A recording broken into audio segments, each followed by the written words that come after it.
Hello friends, good evening. Welcome to my channel Ankush Agarwal share market. बात करेंगे market की, लेकिन उससे 2 मिनट पहले बात करेंगे इंडिया और पाकिस्तान की। तो जो इंडिया और पाकिस्तान का लड़ाई झगड़ा होगा, युद्ध होगा, ये होगा वो होगा बोल थे, फॉर द मोमेंट के लिए मेरे को लगता है शांत पड़ गया है सब। खाली बस न्यूज़ एंकर वाले डहाक रहे हैं, टीवी से बाहर निकलने के लिए हो रखे हैं, किसी तरह लड़ाने की कोशिश कर रहे हैं। लेकिन पर्टिकुलर अगर इंडिया के पॉइंट ऑफ व्यू समझे तो इंडिया बोल रही है कि हम शांत पड़ गए हैं। उतना जो आक्रोश था, जो उतना जो था कि लड़ेंगे, ये करेंगे वो करेंगे, लेकिन मेरे को नहीं लगता कि कुछ हो पाएगा, क्योंकि अगर होना रहता तो हो जाता। लेकिन इसी बीच सिंधु जो नदी था उसको बंद कर दिए। तो स्टेप तो अच्छा है, लेकिन ये ओवरनाइट कुछ नहीं हो सकता, 5-7 साल लगेंगे ये सब होने में। लेकिन फॉर द मोमेंट के लिए अगर इमिडिएट इफेक्ट में कुछ बोले तो कुछ खास कुछ हुआ नहीं। और लोगों को लगता है कि जो 1 महीना 2 महीना 6 महीना 1 साल के बाद लोग भूल भी जाएंगे। ऐसा नहीं है कि कुछ बहुत बड़ा हो जाएगा। लेकिन देखा जाए तो मेरे को क्या लगता है, अगर इसके पीछे अमेरिका का भी हाथ हो सकता है, क्योंकि अमेरिका जो दिखाता नहीं है वो अंदर ही अंदर करते रहता है। तो अमेरिका का भी बोला हो कि भाई लड़ाई झगड़ा मत करो, लटपट तो रसिया यूक्रेन को हम लोग शांत किए हैं, फिर अभी तुम लोग प्रॉब्लम मत करो। लेकिन अगर इंडिया के पॉइंट ऑफ व्यू से समझें तो इंडिया वाले भी पाकिस्तान से भिड़ना नहीं चाह रहे हैं, क्योंकि जो चाइना है वो अपॉर्चुनिस्टिक कंट्री है। वो इंडिया सोचती होगी अगर हम लोग पाकिस्तान से भिड़े और कहीं फिर चाइना इधर से प्रॉब्लम मत क्रिएट करे तो एक साथ को दो दो को हैंडल करना मुश्किल हो जाएगा। तो यही सब न्यूज चल रही है। लेकिन समझने की बात यह है कि जो हमारा मार्केट है, मार्केट हमारा आज स्ट्रांग रहा।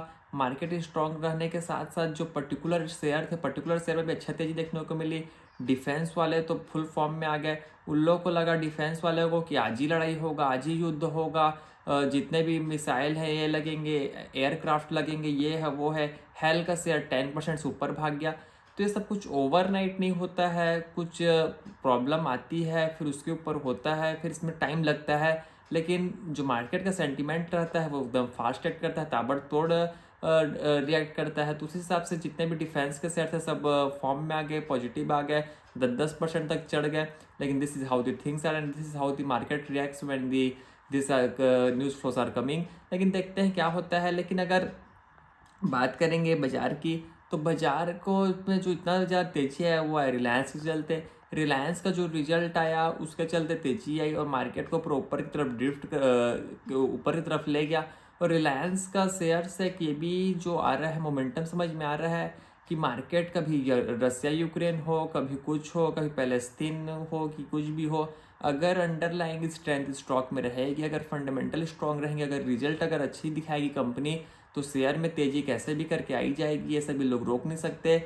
लेकिन देखते हैं क्या होता है। लेकिन रिजल्ट तो ठीक ठाक लग रहा है। लेकिन अभी जो रिजल्ट आ रहे हैं तो सब इंटरव्यू करने के लिए भी आ रहे हैं। तो चोला फाइनेंस का रिजल्ट आया, तो चोला का रिजल्ट आया तो मैनेजमेंट ने बोला कि जो क्रेडिट ग्रोथ है, क्रेडिट ग्रोथ में प्रॉब्लम जारी है, जो रिकवरी है उस पर प्रॉब्लम जारी है। और 15 से 20 बेसिस पॉइंट जो क्रेडिट है, मतलब रिकवरी करने का, वो बढ़ जाएगा। तो देखने की बात ये है। और ये जो बोल रहे हैं कि हम लोग 10% से ज़्यादा अनसेक्योर्ड लोन नहीं करेंगे, तो अनसेक्योर्ड लोन नहीं करेंगे तो प्रॉब्लम है, क्योंकि जो अनसेक्योर्ड लोन रहता है उसमें लोग ज़्यादा इंटरेस्ट चार्ज कर सकते हैं, क्योंकि जो इन लोग जो पैसा देंगे उसके ऊपर इन लोग कुछ मॉर्गेज में नहीं रखेंगे।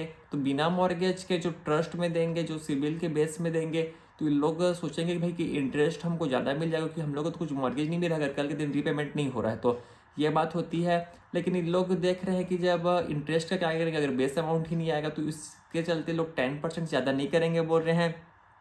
लेकिन एक चीज़ और है, अगर हम लोग एक और व्यू से, अलग व्यू से देखें, तो अगर इंडिया की जो जीडीपी है वो फॉर द कमिंग ईयर अगर 3-4% आती है और इन्फ्लेशन अगर 5-6% रहता है, तो ओवरऑल 10% का ग्रोथ आ जाएगा, जो कि अच्छा माना जाएगा।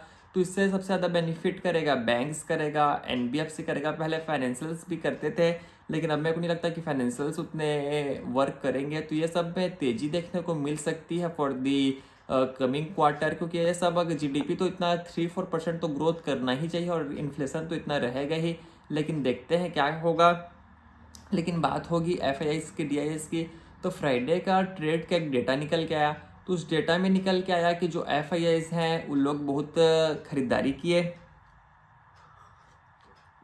एफआईआई तो देखेंगे तो एफआईआई डीआईआई की भी खरीदारी रही, लेकिन अभी मार्केट को संभाल रखा है रिटेल अपने आप से मार्केट को घुमा रहा है, क्योंकि जो एफआईआई वाले हैं कि डीआईआई वाले हैं उससे आज की डेट में सुपेरियर हो गया रिटेल इन्वेस्टर, वो अपने हिसाब से मार्केट को हैंडल कर रहा है, क्योंकि इतना ज़्यादा न्यूज के फ्लो पे फ्लक्चुएट हो रहे हैं शेयर और इतने ज़्यादा ट्रेड हो रहे हैं न्यूज़ के बेस पे, तो उनसे इम्पैक्ट पड़ रहा है। लेकिन देखते हैं क्या होता है। फॉर द मोमेंट के लिए तो मेरे को लगता है कि मार्केट सस्टेन कर लिया है, और इंडिया और पाकिस्तान वाला भी जो सिनेरियो है, अगर एक दो दिन अगर ये लोग और शांत रहेंगे, एक दो दिन अगर लड़ाई झगड़ा नहीं होगा, तो मेरे को लगता है सेटल हो जाएगा मामला, रफा दफा हो जाएगा। लेकिन देखते हैं क्या होता है।